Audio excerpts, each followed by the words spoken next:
लेकिन आपकी पार्टी प्रजातांत्रिक तरीके से इस लड़ाई को लड़ेगी। जो लोग हथियार लेके सर काट रहे हैं, अपने जिहादी उन्मादी उस किताब से प्रेरित होकर पूरे इलाके में दंगा फैलाकर, लूट कर, भोली भाली बच्चियों और औरतों का रेप करके, उन्हें मोलेस्ट करके आप उनसे लड़ाई लड़ेंगे प्रजातांत्रिक तरीके से? मजाक करते हैं आप सोचिए, क्या आप अगर केंद्र में हैं तो आपकी कोई जिम्मेदारी नहीं है? और क्यों नहीं है? हम उत्तर प्रदेश में हैं, आपको वोट दिया, आप दिल्ली में हैं, हमने आपको वोट दिया, और आप कहें कि नहीं आप दिल्ली में हो, यहां हमारा राज नहीं है तो यहां आप मरो। तो यार रिंकू शर्मा की हत्या होगी तो खामोश। तो लॉ एंड ऑर्डर राज का विषय है, तो राज में जिन लोगों ने आपको देश की केंद्रीय सत्ता में बिठाया है, उनके लिए आपका क्या कार्यक्रम है?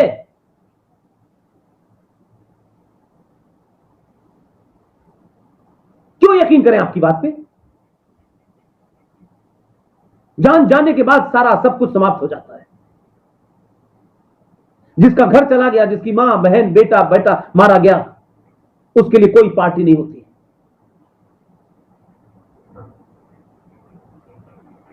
24 घंटे से ऊपर हो चुके हैं। बहुत सारी मुझे अंदरूनी बातें पता है। बंगाल जाकर ही सब कुछ पता होगा ऐसा नहीं होता। मैं उन बातों को बोलना नहीं चाहता क्योंकि वो मेरे बातचीत का कोई कभी दायरा नहीं रहा। आज भी हम इतने वर्षों के बाद भी सच बोलने से किससे घबराते हैं? अरे इस देश का आम नागरिक, जिनको सुबह से लेकर शाम तक ये जिहादी खुलेआम धमकियां देते हैं। इसलिए मैं मानता हूं कि बंगाल की इतिहास को जो आज हो रहा है, जिसका चर्चा बहुत सुबह से हो रही है, मुझे बहुत गुस्सा भी है, मुझे पीड़ा भी है। मैंने यही 24 घंटे में फैसला नहीं लिया तमाम सारे लोगों के दबाव में कि नहीं मुझे कुछ बोलना चाहिए। वैसे तो इस देश में बोलने की आजादी है, हर आदमी कुछ भी बोल सकता है, लेकिन मुझे इस बात की हंसी आती है, तकलीफ होती है, इतना सब कुछ होने के बाद कोई बंगाल में नया कुछ नहीं हो रहा। 1990 में कश्मीर में हुआ, केरला में हो रहा है, 1921 में भोपला केरला में हुआ, हमने तब नहीं सीखा। औरंगजेब ने किया, हमने नहीं सीखा। 1947 में हुआ, हमने नहीं सीखा। हम हर संकट को शुतुरमुर्ग की तरह अपना मुंह छुपा करके मानते हैं कि समस्या समाप्त हो गई, क्योंकि हमें वो दिख नहीं रहा। और अगर दिख रहा है तो हम अपनी कायरता को आदर्शवाद में कैसे बदलें, इसमें हम बहुत एक्सपर्ट हैं। लिहाजा जब भी कोई ऐसी बात हो जहां हमें अपने तथाकथित उस बौद्धिक ज्ञान से निकल करके सड़क पर आकर के उस आताताई का, उस जिहादी का, उस हत्यारे लुटेरे बलात्कारी का जवाब देने के लिए शस्त्र उठाना चाहिए, तब हम बौद्धिक लोग अपनी उस कायरता को छुपाने के लिए ऐसे तर्क ढूंढते हैं और अपनों के बीच में ढूंढते हैं, और अपनों में से किसी एक को विलियन बना करके, क्योंकि अगर उन्होंने प्रतिकार करने की बात कही तो सबसे पहले उनका बौद्धिक ज्ञान और जिस समाज में वो रह रहे हैं उसमें एक झूठ है, एक फरेब है। बुद्धि के बल पर अपनी बात को चले जाओ, दूसरों को ज्ञान दो, खुद कुछ मत करो। वो ऐसे तर्क गढ़ते हैं कि दुश्मन को कहने की उनकी हिम्मत नहीं है, चोर को चोर, जिहादी को जिहादी, बलात्कारी को बलात्कारी, लुटेरे को लुटेरा कहने की उनकी हिम्मत नहीं है। इसलिए वो अपने बीच के योद्धाओं को, अपने बीच के बहादुर लोगों को जो फिजिकली मैदान में लड़ रहे हैं, हर दिन हर रोज मौत को अपनी हाथ में लेके घूम रहे हैं। और ये हर समाज में होता है, सबको घूमना पड़ता है। ऐसा नहीं है कि कुछ हमारे समाज में ऐसा हो रहा है, लेकिन हम हजारों साल के बाद पहली बार कम से कम शब्दों से प्रतिकार नहीं कर पा रहे थे। आज पिछले कुछ सालों में आप सच को सच कहने की हिम्मत जुटा पाए हैं। चोर को चोर, डकैत को डकैत और जिहादी को जिहादी और आतंकवाद के मजहब को ढूंढ करके आप कह रहे हैं। वीरभूम में क्या हो रहा है, इसके अलावा वहां के कई सारे शहरों में क्या हो रहा है, नानौर में क्या हुआ, हजारों, कम से कम 4 से 5 हजार लोग वीरभूम जो मुस्लिम बहुल इलाका है, चुनाव के रिजल्ट आने के बाद वो जानते हैं शपथ ग्रहण समारोह होगा, सरकार बदलेगी, कब बदलेगी, कौन शपथ लेगा। उन्होंने कहा उससे पहले लूटपाट, हत्याएं, मर्डर इतना कर दो कि जिस एजेंडे के लिए हमने ममता बनर्जी को जिताया है, ममता बनर्जी के जीतने के बाद तो हम दोनों हाथ से लेंगे ही, उससे पहले ही अपना काम कर दो। जब तक लोग आएंगे तब तक लोगों को पता नहीं चलेगा, क्योंकि एडमिनिस्ट्रेशन का बदलाव होने वाला है।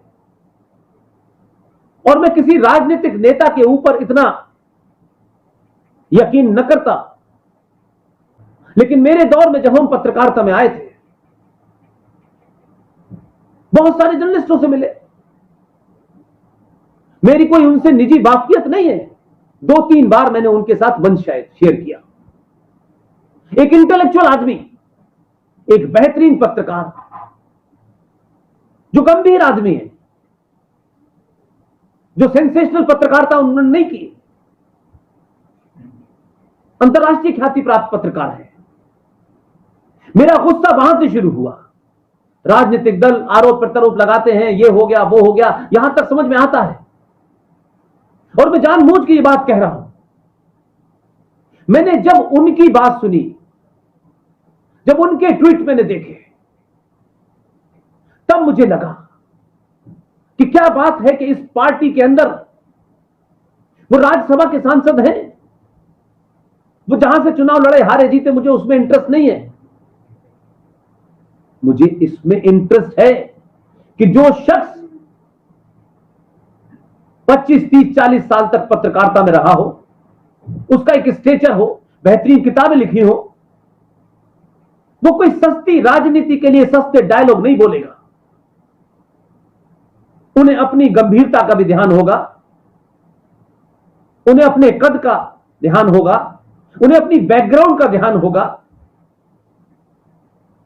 उन्होंने जब यह ट्वीट किया, तब मुझे लगा कि राजनीतिक स्वार्थों के लिए पार्टियां झूठ बोल सकती हैं,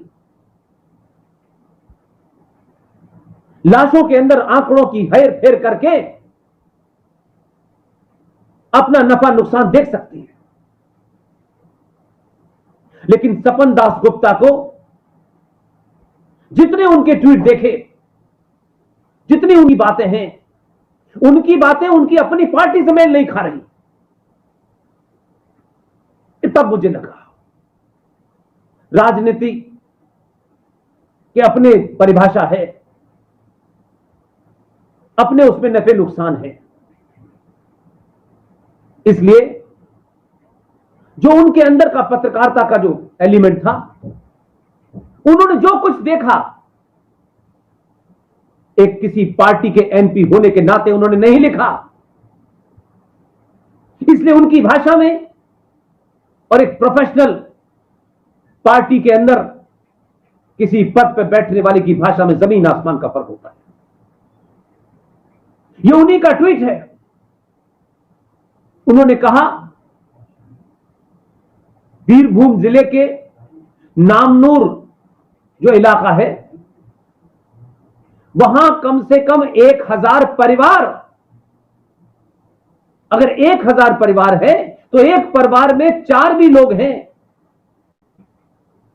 तो भी 4, 4,500 लोग उस पूरे गांव से जिहादियों ने, इस्लामिक आतंकियों ने अपने एजेंडे के तहत रातों रात लूटपाट, मारपीट, हत्या, बलात्कार किया उन्होंने। उन्हें भागने पे मजबूर कर दिया, वो कहीं दूर जंगल में जाके अपनी जान बचा। सोचिए क्या दहशत का माहौल होगा। पार्टियों ने चुनाव लड़ा, पार्टी के लोग दिल्ली आ गए, समाप्त हो गया। शाम को एक प्रेस कॉन्फ्रेंस होती है, उसमें कहा गया कि हमारी पार्टी के वर्कर के साथ जो हुआ है हम उसका हिसाब लेंगे। पार्टी कौन है कौन नहीं है, महत्वपूर्ण यह है कि 2.2 करोड़ वोट एक पार्टी को मिले हैं। जिस पार्टी को 77 सीटें मिली हैं, उनका वोट शेयर क्या है? बंगाल के 2.2 करोड़ लोगों ने उस पार्टी को अपना मत दिया है। पार्टी कार्यकर्ता से ज्यादा बड़ी जिम्मेदारी उस आदमी के लिए है जिसने सब कुछ दांव पे लगाकर आपको वोट दिया, आपके भरोसे पे वोट दिया, आपकी बात पे यकीन किया उसने। हम हैं। चुनाव समाप्त हो गया। आपने उन लोगों को जो 35 साल वामपंथी और माओवाद के अत्याचारों से लड़ रहे थे, वो किसी राजनीतिक पार्टी का टिकट पाने के लिए, राजनीतिक पद पाने के लिए नहीं लड़ रहे थे। वो अपनी संस्कृति गांव में रहकर बचाने की लड़ाई लड़ रहे थे, अपनी पहचान को बचाने की लड़ाई लड़ रहे थे। एक लंबे कालखंड के बाद उन्होंने आप पे भरोसा किया, कहा कि जो आप कहते हैं वो करते हैं। उन्होंने खुल के आपको समर्थन दिया। ये बात अलग है। हो सकता है कि चुनावी गणित में कहीं 100 से, कहीं 200 से, कहीं 1000 से, कहीं 2000 से आप हार गए हो। आपकी सोच के आसपास वो गिनती ना ही हो, ये एक महत्वपूर्ण नहीं है बात यह है कि वो 2.2 करोड़ लोग जो सदियों से दबे हुए थे, आपके भरोसे पर, आपकी ताकत पर, आप मरकज में हैं, आपके पास संवैधानिक सारी ताकत है, और जब लोग संविधान को तार तार कर दें, संवैधानिक संस्थाओं के मजाक उड़ा करके चौराहे पे खड़ा कर दें, शपथ ग्रहण समारोह के अंदर अगर राष्ट्रपति का नुमाइंदा यह कहे कि आपने जीत हासिल की, मैं मुबारकबाद देता हूं, लेकिन लॉ एंड ऑर्डर के ऊपर आपको ध्यान देना चाहिए। लेकिन यही मैंने कहा, आदर्शवाद की स्थिति नहीं है। गवर्नर राष्ट्रपति का नॉमिनी होता है, उस राज्य के अंदर उसकी फादर फिगर की पोजीशन होती है। अगर उसने यह कहा कि आपको लॉ एंड ऑर्डर की तरफ देखना चाहिए, तो आप बदतमीजी और संविधान की दुहाई देने वाले लोग, प्रजातंत्र लोकतंत्र की दुहाई देने वाले लोग ये कह रहे हैं। वहीं खड़े होकर के उसी मंच से जो शपथ ग्रहण समारोह था,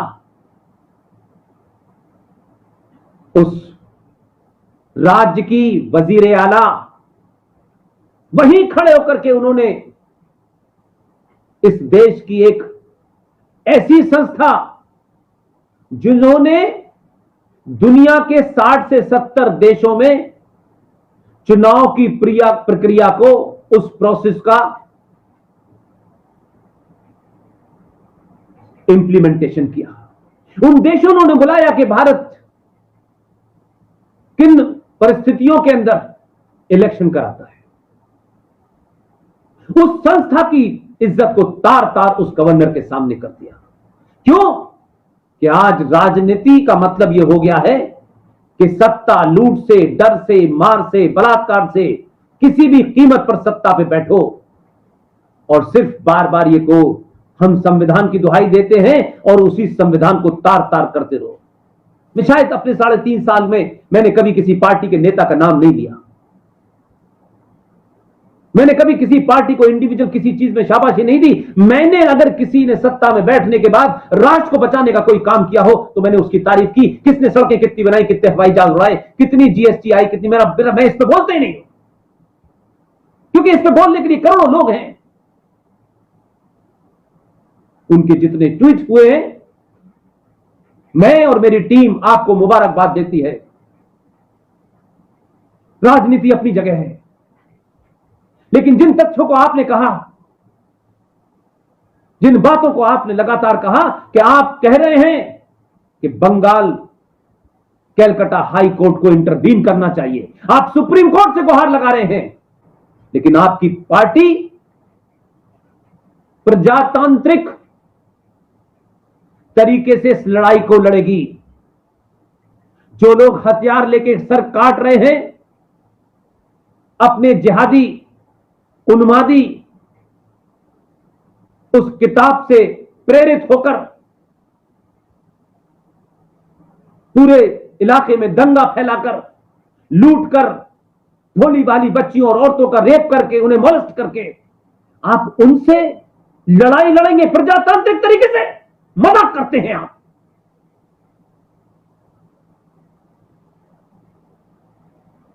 आप सोचिए, आप दिल्ली में आ गए, वो लोग किसके भरोसे छोड़ा आपने? किन लोगों के भरोसे छोड़ के आए आप? क्या आप अगर केंद्र में हैं तो आपकी कोई जिम्मेदारी नहीं है? और क्यों नहीं? हम उत्तर प्रदेश में हैं, आपको वोट दिया, आप दिल्ली में हैं, हमने आपको वोट दिया, और आप कहें कि नहीं आप दिल्ली में हो, यहां हमारा राज नहीं है तो यहां आप मरो। तो यार रिंकू शर्मा की हत्या होगी तो खामोश। तो लॉ एंड ऑर्डर राज का विषय है, तो राज में जिन लोगों ने आपको देश की केंद्रीय सत्ता पर बिठाया है, उनके लिए आपका क्या कार्यक्रम है?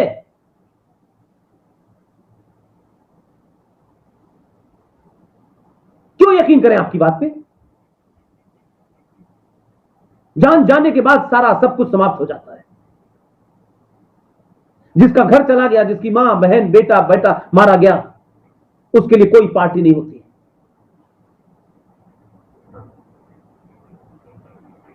24 घंटे से ऊपर हो चुके हैं। बहुत सारी मुझे अंदरूनी बातें पता है। बंगाल जाकर ही सब कुछ पता होगा ऐसा नहीं होता। मैं उन बातों को बोलना नहीं चाहता क्योंकि वो मेरे बातचीत का कोई कभी दायरा नहीं रहा। आज भी हम इतने वर्षों के बाद भी सच बोलने से किससे घबराते हैं? अरे इस देश का आम नागरिक, जिनको सुबह से लेकर शाम तक ये जिहादी खुलेआम धमकियां देते हैं,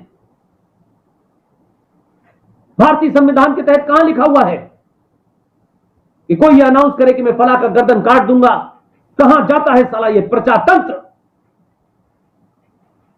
किसके लिए है ये प्रजातंत्र और कानून? एक हत्या हो गई, खामोश हो गए। खुलेआम लोग हत्याओं का ये खेल खेला जा रहा है। ये इस्लामिक फतवा नहीं है, न इस्लामिक देश है। ये इस्लामिक फतवा दाढ़ी की याड़ में इस्लामिक हुंडा कर दी है। आप उस समाज को चुनौती देते हैं, उस समाज को चुनौती दिलवाने वाले लोगों के खिलाफ कार्रवाई नहीं करते। जो समाज हजारों हजारों साल की सभ्यता के बाद एक भी इतिहास में ऐसी घटना नहीं मिलती कि सनातनी हिंदुओं ने किसी का धर्म बदला, सनातनी हिंदुओं ने किसी पर चढ़ाई कर दी। सनातनी हिंदू अपने इस आदर्श के कारण अपनी भारत भूमि को अफगानिस्तान, श्रीलंका, इंडोनेशिया से खोते खोते आज यहां तक आ गया, लेकिन उसने फिर भी हमला नहीं किया। आप चाहते हैं कि यह आदर्शवाद उसका कायरता में बदल जाए? कब तक मेरठ, मलियाना, मुजफ्फरनगर, संभल, रामपुर, अलीगढ़, कब तक ये पाकिस्तान जो बनाने की ख्वाहिश थी जिना की भारत के पेट में, आप बनने देंगे इस प्रजातंत्र की आड़ में? धरना दे करके, शांति पाठ करके, तो गांधी भी देश नहीं बचा पाए। गांधी ने भी 1921 में जिस थ्योरी का पालन किया, तुर्की की खिलाफत मूवमेंट का समर्थन किया, यहां के हिंदुस्तान के मक्कार मुसलमान मौलाना जौहर अली, मौलाना मोहम्मद अली जैसे मक्कार, उन्होंने प्रोपेगेंडा किया, क्योंकि गांधी को भी दिल जीतने की बड़ी कोशिश थी कि हिंदुस्तान के मुसलमान अगर हम उनका खिलाफत में साथ देंगे तो भारत की आजादी की लड़ाई में। उसी दरमियान कांग्रेस में लाइन से मुसलमानों को अध्यक्ष बनाया गया। जिस 1921 और 20 में इस देश में गांधी दिल जीत रहे थे मुसलमानों का, श्रद्धानंद की हत्या पे चुप्पी साध रखी थी, जिस गांधी ने मात्र 27 साल के अंदर ये देश दो टुकड़ों में बट गया, दिल जीता था अपने। 11 लाख लोग मारे गए, आपका दिल नहीं भरा। गांधी जी शांति पाठ करने से अगर शांति मिल रही होती तो भगवान कृष्ण को बांसुरी छोड़ करके सुदर्शन चक्र नहीं उठाना पड़ता, भगवान राम को तीर कमान साधना नहीं पड़ता, रावण को खत्म नहीं करना पड़ता। ये कायरता की निशानी है। किसी पे वार मत करो, समझ में आता है, लेकिन किसी के वार का जवाब ऐसा दो कि उसकी नस्लें याद रखें। इस देश को कायर मत बनाओ। बड़े सालों के बाद इस देश ने अपनी पहचान की तरफ, अपनी आस्थाओं की तरफ, अपने सरोकारों पे गर्व करना सीखा है। राजनीति उसका एक छोटा सा अंग है जो सबको बहुत बड़ा लगता है। राजनीति करिए, क्योंकि ये भारत जब तक हिंदू सनातनी बहुसंख्यक है तब तक खूब राजनीति करिए। कश्मीर में राजनीति नहीं होती, केरला में राजनीति नहीं होती, संबल मुरादाबाद में नहीं होती, रामपुर में नहीं होती, अलीगढ़ में नहीं होती, मेरठ मल्याने में नहीं होती, आजमगढ़ में नहीं होती। कहां कहां के नाम गिनाऊं मैं आपको। आपके दौर में तो 70 सालों में इस देश के अंदर 500 से ज्यादा पाकिस्तान कश्मीर बन चुके हैं। आप उन्हें लोकतंत्र के माध्यम से, संवैधानिक संस्थाओं के माध्यम से आप उन्हें मेन स्ट्रीम में लाएंगे, आप उनका दिल जीतेंगे। ये जिहादी, ये आतंकी जो प्रॉफिट मोहम्मद के न हुए वो आपके होंगे।